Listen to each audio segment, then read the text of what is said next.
അതുമാതിരി ഇപ്പം നമ്മൾ പിന്നെ മഗ്‌രിബ് നമസ്കാരം ഇപ്പം നമ്മൾ സാധാരണ പോലെ ഇപ്പം മഗ്‌രിബ് അതുമാതിരി സുബൈ ഇപ്പം സാധാ ഒരു വിശദീ പറയുമ്പോൾ സുന്നിപ്പള്ളി ഇത് ബാങ്കിൽ സമയം മാറ്റമുണ്ട്. ഇപ്പം നമ്മൾ മഗ്‌രിബിക്ക് ഇപ്പം നമ്മൾ സലഫി വിളിന്ന് കൊടുക്കുമ്പോൾ പിന്നെ 2, 3, 4 മിനിറ്റ് ഒക്കെയാണ് കഴിഞ്ഞിട്ടാണ് മറ്റുള്ള ബാങ്ക്. നമുക്ക് നമ്മൾ ഇത് ആ കണക്കിൽ ഇപ്പോൾ നോമ്പ് തുറന്നുകൂടെ എടുക്കാമല്ലോ. ആളുകൾ പറയാറുണ്ടേ റമദാൻ ആയിക്കഴിഞ്ഞാൽ ഇപ്പം റമദാനാകുമ്പോൾ നമ്മളെ പള്ളികളൊക്കെ നിറയും, എല്ലാ പള്ളിയും നിറയും. അപ്പോൾ ആ സമയത്ത് സാധാരണ 8 മണിക്കൊക്കെ സുബഹിസ്കരിക്കുന്ന ആൾക്കാർ അന്നൊക്കെ സുബഹി ബാങ്ക് കേൾക്കാൻ തുടങ്ങും. അപ്പോൾ ഓല് പറയുന്നത് ഇതാ റമദാനിൽ ഇതാ ഇവർ കുറച്ച് നേരത്തെ കൊടുക്കുന്നു. റമദാനിൽ അത് എല്ലാ കാലത്തും അങ്ങനെ, പക്ഷെ ഓ കേൾക്കാൻ തുടങ്ങിയിട്ട് ഇപ്പോഴേ ഉള്ളൂ.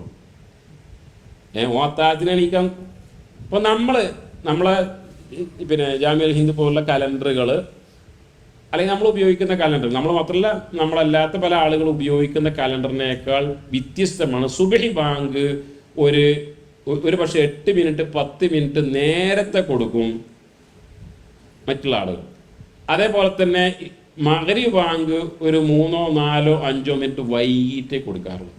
അപ്പോൾ നമ്മളെ കലണ്ടർ നമ്മളത് എന്നതിൻ്റെ അടിസ്ഥാനത്തിലല്ല, അല്ലെങ്കിൽ നമ്മളെ പള്ളിയിൽ നിന്ന് കൊടുത്തു എന്നതിൻ്റെ അടിസ്ഥാനത്തിലുമല്ല, സമയമായോ എന്ന്. സമയമായോ അള്ളാഹുവിൻ്റെ റസൂലിന്റെ കാലത്ത് ഏതാ കലണ്ടറും ഇല്ല, അതേപോലെ തന്നെ വാച്ചും ഇല്ല. അന്ന് നിസ്കാര സമയമൊക്കെ നോക്കൽ എന്താണ്, സൂര്യൻ ഉദയം, ഫജറിൻ്റെ ഉദയം, ഖുറൂബ് ശംസ്, പിന്നെ ശോഭമായിക, ഇതൊക്കെയാണല്ലോ. അപ്പം ഇന്നിപ്പോൾ നമ്മൾ അത് നോക്കേണ്ട ആവശ്യമില്ല. പക്ഷേ ഇന്നത്തെ കാലത്ത് കറക്റ്റ് സമയം എപ്പോഴാണ് സൂര്യാസ്തമയം എന്നുള്ളത് കൃത്യമായി അറിയാം. ഫജറിൻ്റെ സമയം എപ്പോഴാണ് എന്നറിയാൻ കഴിയും.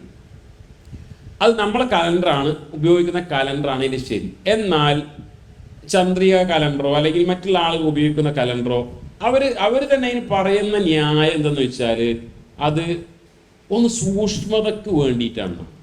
ഒരു സൂക്ഷ്മതയ്ക്ക് വേണ്ടി 10 മിനിറ്റ് നേരത്തെ ബാങ്ക് കൊടുക്കും സുബഹിക്ക്.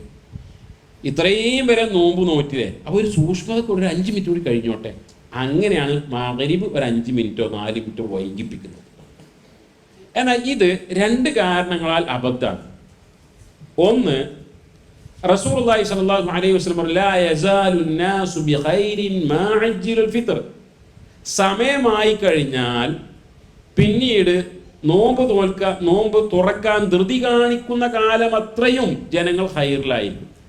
കുറച്ചും കൂടി കഴിഞ്ഞോട്ടെ, അത് വസ്വാസാണ്, അതിൽ ഹൈറില്ല. സമയമായോ, ഇതാ റസൂൽ പറഞ്ഞു സൂര്യൻ ഇതിൽ അസ്തമിച്ചു കഴിഞ്ഞാൽ സമയമായി എന്ന്. അപ്പോൾ എന്താണ്, കുറച്ചുകൂടി കഴിഞ്ഞോട്ടെ, ഒരു സൂക്ഷ്മത, അത് സൂക്ഷ്മതയല്ല, വസ്വാസ്, അതിൽ ഹൈർ ഇല്ല എന്ന്. രണ്ടാമത്,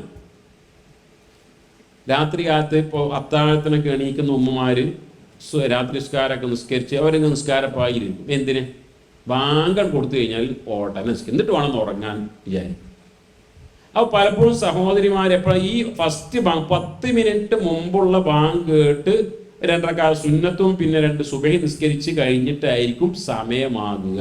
അപ്പോൾ സുബഹി സമയമാകുന്നതിന് മുമ്പാണ് ആ സഹോദരിമാർ പലപ്പോഴും നിസ്കരിക്കുക. അതും അപകടമാണ്. അതുകൊണ്ട് സമയമായാൽ ഇന്നത്തെ കാലത്ത് കൃത്യമായി അറിയാം, മൊബൈലും മറ്റും ഇതൊക്കെ ഉപയോഗിച്ചുകൊണ്ട് അറിയാം, പിന്നെ ഫജർ എപ്പോഴാണ്, സുബഹി എപ്പോഴാണ്, സൂര്യാസ്തമയം എപ്പോഴാണെന്നൊക്കെ. അപ്പോൾ അതാണ് പരിഗണി. നമ്മളെ പള്ളിയിൽ നമ്മളെ കലണ്ടർ എന്ന അടിസ്ഥാനം. ഇപ്പം നമ്മളെ പള്ളിയിൽ തന്നെ ഏതെങ്കിലും ഒരു വിരുദ്ധനം വന്നുകൊണ്ട് ക്ലോക്കൊന്ന് തിരിച്ചു വെച്ച് കഴിഞ്ഞാൽ നമ്മളെന്താ, ഞങ്ങളെ പള്ളിയിലത്തെ ക്ലോക്ക് ഓടിയിട്ടില്ല എന്ന് പറയാൻ പറ്റുമോ? ഇല്ല. നമ്മളെ കയ്യിൽ കെട്ടിയ വാച്ച് ഒന്ന് പിന്നോട്ട് നിന്നാൽ മുന്നോട്ട് നിന്നാൽ. അപ്പോൾ സമയം പാലിക്കുക എന്നുള്ളതാണ്. മറ്റുള്ള ആളുകൾ പലപ്പോഴും ഇങ്ങനെ ചെയ്യാൻ കാരണം സൂക്ഷ്മതയുടെ പേരിലാണ്.